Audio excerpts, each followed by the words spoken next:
మల్లన్న గారు ఒక్క నిమిషం. ఇప్పుడు దేవాలయాల విషయానికి వస్తే మనం మేజర్గా మాట్లాడుకుంటుంది యాదగిరిగుట్ట, లేదంటే వేములవాడ, లేదంటే గురించి మాట్లాడుకుంటున్న ప్రాంతాల్లో ఉండేటువంటి పోచమ్మ కానీ, ఎల్లమ్మ కానీ, మైసమ్మ కానీ ఒకప్పుడు ఆ ఊర్లోకి ఎంటర్ అవుతూ ఉంటే ఆ ఊరి పొలిమేరలో ఉన్నటువంటి దేవతను మొక్కి మాత్రమే ఊర్లోకి పోయేటువంటి ఒక ఆనవాయితీ ఉండేది అధ్యక్ష. కానీ ఇవాళ గ్రామీణ ప్రాంతాల్లో ఉన్నటువంటి దేవాలయాల సంరక్షణ, అక్కడ ఉన్నటువంటి ఏది కుమ్మరులు కానీ లేకపోతే శాలివాహనులు ఇటువంటి వాళ్ళు ఆ గ్రామీణ ప్రాంతాల్లో వాటి సంరక్షణ చూస్తూ ఉన్నారు అధ్యక్ష.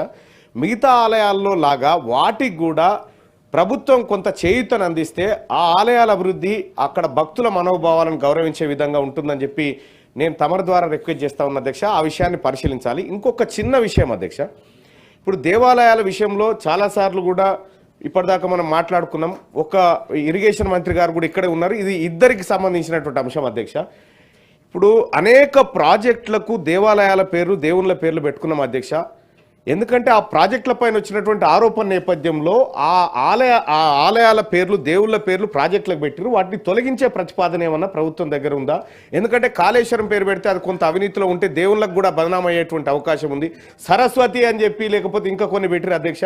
సో వాటి ప్లేస్లో, ఎందుకంటే వాటిని దేవుళ్ళ విషయంలో కొద్దిగా ఆ అంశాన్ని పరిశీలించాలి, దేవుళ్ళని విముక్తి చేయండి అధ్యక్ష.